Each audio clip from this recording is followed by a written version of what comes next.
Okay, black ticket வச்சுட்டு ஊழல் பண்ணுறாரு விஜய் அப்படின்னு தான் ஆரம்பிக்கிறாங்க.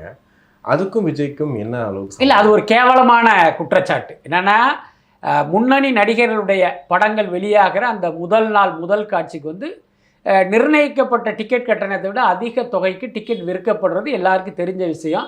அது இன்னைக்கு நேற்று ஆரம்பிக்கலை, என்ன பல வருடங்களாகவே அது வந்து இங்கே நடைமுறையில் இருக்குது. ஆனால் என்ன உண்மை என்று அப்படின்னா, விஜய் போன்ற நடிகர்கள் நினைத்திருந்தால் அந்த பகல் கொள்ளையை தடுத்திருக்க முடியும். ஆனால் விஜயும் சரி, ரஜினியும் சரி, அஜித்தும் சரி, மற்ற முன்னணி ஹீரோக்களும் சரி இந்த பகல் கொள்ளையை தடுக்கவும் இல்லை, மறைமுகமாக ஆதரிக்கவும் செய்கிறாங்க. ஏன்னா அதுக்கு பின்னால் ஒரு பெரிய சுயநலம் இருக்குது.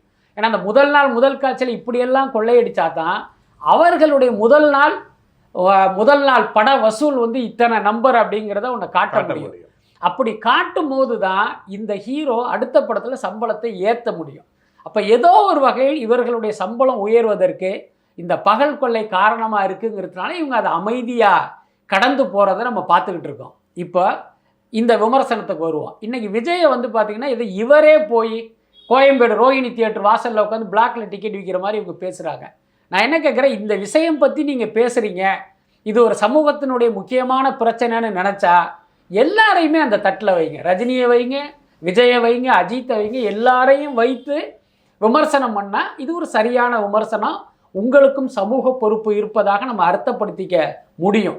ஆனால் இந்த விஷயத்தில் எல்லாரையும் யோக்கியனாக ஒரு இடத்துல உட்கார வச்சுட்டு விஜயை மட்டும் பிராண்ட் பண்ணுறது இருக்குல்ல, அது வந்து ஒரு அரசியல் காழ்ப்புணர்ச்சி உள்ள ஒரு விமர்சனமாக தான் பார்க்குறேன். இன்னொன்று, விஜய் குறித்தும் விஜயினுடைய அரசியல் குறித்தும் விமர்சனம் பண்ணுறதுக்கு நிறைய விஷயங்கள் இருக்குது.